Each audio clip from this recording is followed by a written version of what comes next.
cannot tell the American public, you refuse to tell the American public, you refuse to sit your flabby butt down in the Oval Office at the Resolute desk and tell us what the hell we're doing. So it has a weekend at Bernie's feel with real world ramifications. You now have hundreds, let me be very clear, hundreds of wounded American service members who can't even go on their bases. They're abandoned because it's not safe for them to go. And you have dead Americans.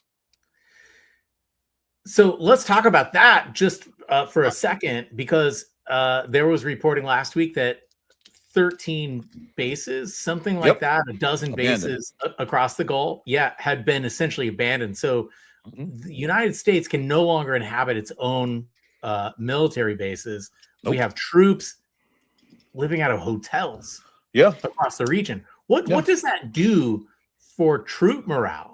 Like, put yourself in that situation, Bobby. It's very easy for me to put myself in that situation. When we struck and killed Soleimani, I was on deployment in UAE dealing with the ramifications of that and the strikes that happened at Erbil Air Force Base in Iraq. That's where they chose to strike back. Now, we didn't know where they were going to strike, so we had to deal with the contingency of, okay, they could bomb us.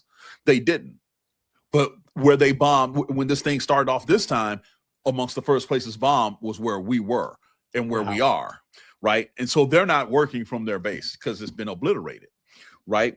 I can tell you, morale, of course, is going to be off. If not low, it's going to be completely off because your patterns of life, everything that is required for you to do an already hard job has been disrupted. But most importantly, the air of invincibility that you may have thought you had, that the American public believes, and most importantly, what your American leadership tells you has been shattered. Dude, you can't go to work. You can't even go out in public to go eat and this, that, and the other because you're going to be targeted because terrorist cells have been activated.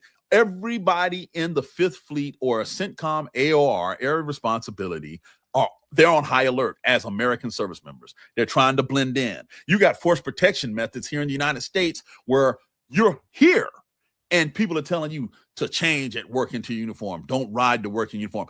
All of this is happening on United States soil because these people who are in the White House, or more importantly, let me be very clear, at Mar-a-Lago, did not think through any of this. Why? Because you keep firing people who had the expertise, who've been there and done that. You stop the promotions of people because of their skin color or their gender. We're going to get into that later, okay? You've done everything to neuter the expertise and, most importantly, the experience of 20 years in Iraq and Afghanistan because you have some psychopaths in the inner circle. That's what's happening.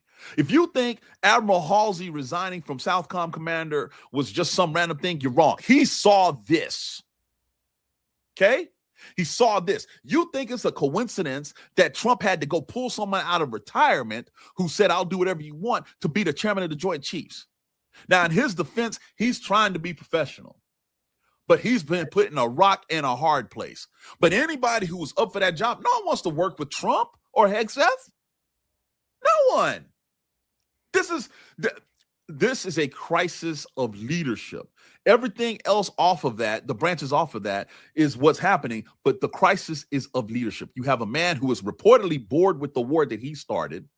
You have a sycophant in the Secretary of Defense who, again, was a crap officer. I cannot hammer this enough, was a terrible officer in the National Guard. And multiple people who serve with them have said this. And now you've given him the keys to the entire Department of Defense to the point where you can't do basic math.